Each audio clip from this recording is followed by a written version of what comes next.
What's up? Here we are, a couple of months later. All of my meat is gone. I've eaten it all. It was delicious. Let me tell you, it was delicious. So, now I want to give you an update on the process and the results from my water bath canning. The old school way. I did it the old school way.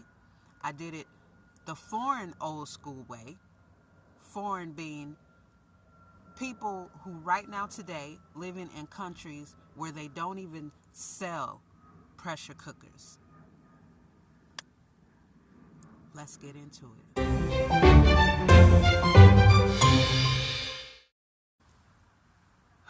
Okay, I don't know why I'm recording this hungry because I'm going to be salivating just thinking and talking about all that delicious beef that I made. But anyway, let's get into it. I'm doing this for y'all because I'm sure somebody somewhere out there in YouTube land is like, I wonder how that turned out for her. Well, it turned out great. It turned out great. There were a lot of Americans like yada, yada, yada, negative, negative, negative, because I chose to water bath can instead of pressure canning. But I don't listen to people, all right? That's just that.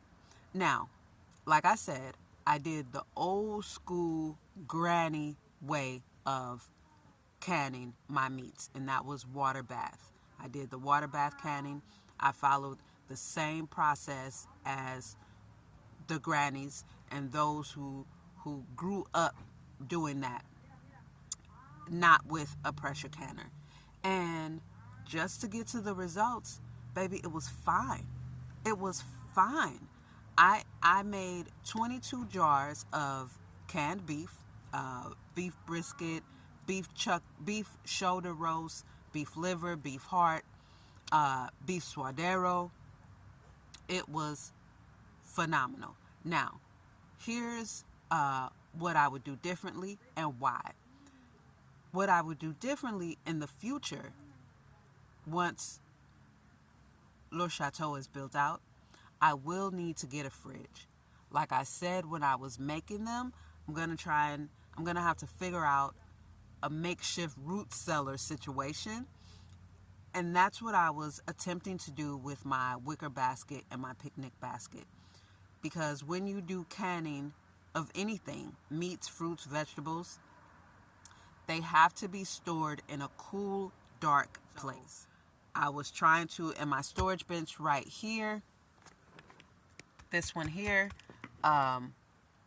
would possibly be the perfect spot, but I got clothes and crochet jackets and yarn in there. Like, I'm using that. So I wasn't able to clear it out and use that. So one thing I found is, so this is my driver cab up here. So up here is where I have my wicker basket that houses half my cans of stored meat. They're all gone now. I've eaten them all. But the ones up here, because that's where the windshield is, that's where the direct sun comes. And again, this was a few months ago, deeper in the winter. When I turn my heat on, that's where it gets the hottest and it stays cooler back here.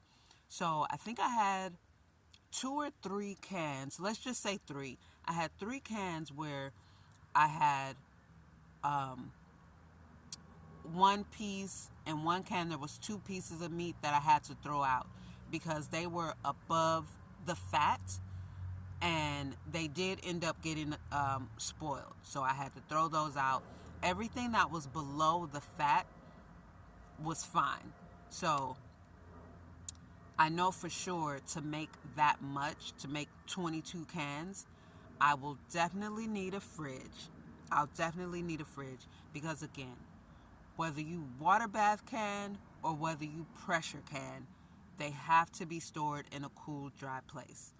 But besides that, besides those, let's just say 5 little pieces of meat, it was completely fine.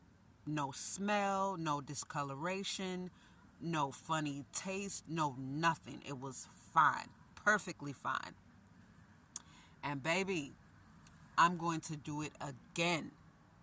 I'm going to do it again. I just won't make as many cans this time. I'll just put them back here in my picnic basket. I have a wicker picnic basket, so I'll just keep them back here. I won't put any up front, because it gets warmer up there, like I said earlier. Other than that, it was delicious. I mean, it saved me a lot of money. It saved me a lot of time. And the amount that I was able to get, because I bought it all and canned it all, that saved me so much money. And the length of time that I was able to eat the meat over, had I just been buying meat every day as I eat, baby, I would not have ended up with the same amount. You know what I'm saying? Because I'm just going to eat it all right then. You mark my words. I will be canning my meats the old school hot water bath canning way all of the time. All of the time. I don't care what anybody says. I did it for myself, and it was fantastic. 10 out of 10. Highly recommend. Okay? So, that's the update. That's the update on that. It was perfect. I do want to try it a different way, because there's two ways you can do it. I did the cold way, which is you have a cold jar, you put the cold meat, and you put it in cold water and let it all come to temperature at the same time, right? To keep your jars from cracking. Now, the other way you can do it is you heat up your jars, you boil the jars, you can brown the meat or boil the meat, or just put warm meat in the warm jar, and then you pour hot water over it and close it up, and you do it that way. The reason I want to try it that way is so that it's all covered.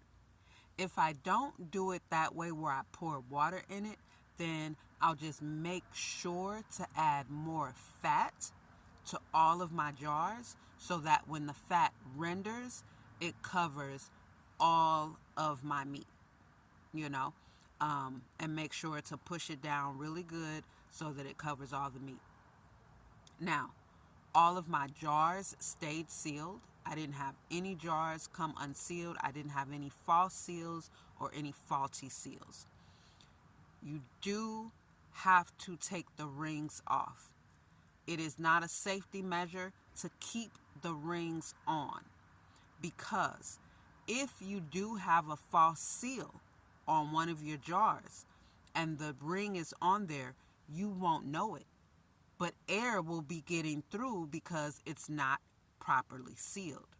So then your meat will, or whatever it is, vegetables, whatever, will definitely go bad, because air is going to be getting in, and you don't want air in your jars. So this is why you must remove the rings.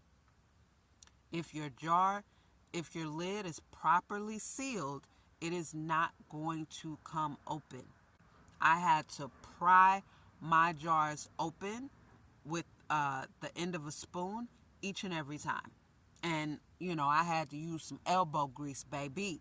It was not just like, oh, bloop, a dainty little situation. No, you had to put your back into it, okay?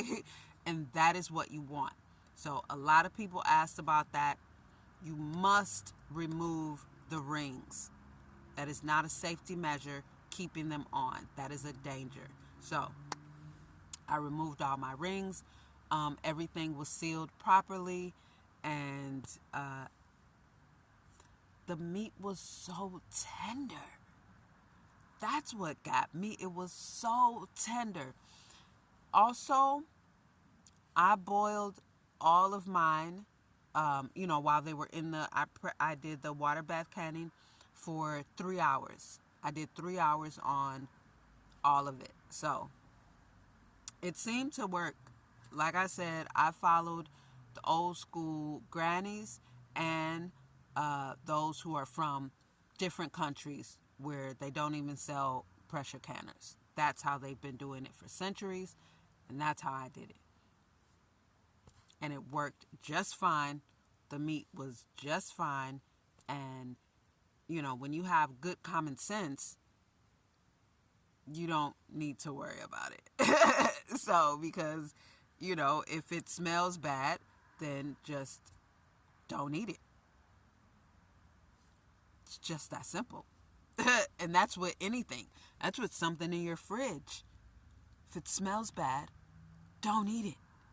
You know what it smells like when it's good, right coming out of your refrigerator. So, like I said, it's been a few months, and I will be doing it again. Even before I get a fridge, I'll just do a much smaller amount, do probably 10 jars, and that'll be that. I'll keep that rotation. So, there you have it. Water bath canning of meats. I am a carnivore. I only eat meat and fat and meat products, and that's it. My blood type is O, so for my blood type, it's perfect. My blood type is very, very heavy red meat. There's a ton of fruits and vegetables that are a no for me. There are a ton of seasonings that are a no for me, like black pepper. So I no longer use black pepper. I didn't put any black pepper or peppercorns in any of it. So that's that. I look forward to doing it again. And now I need to stop talking about meat because I'm hungry. If you're still watching this video, go ahead and like the video. Subscribe if you're not. That would be dope. And thank you for watching till the end. I appreciate that. And I'll see you on my next video. Remember, there is no box. Think freely. Peace, y'all.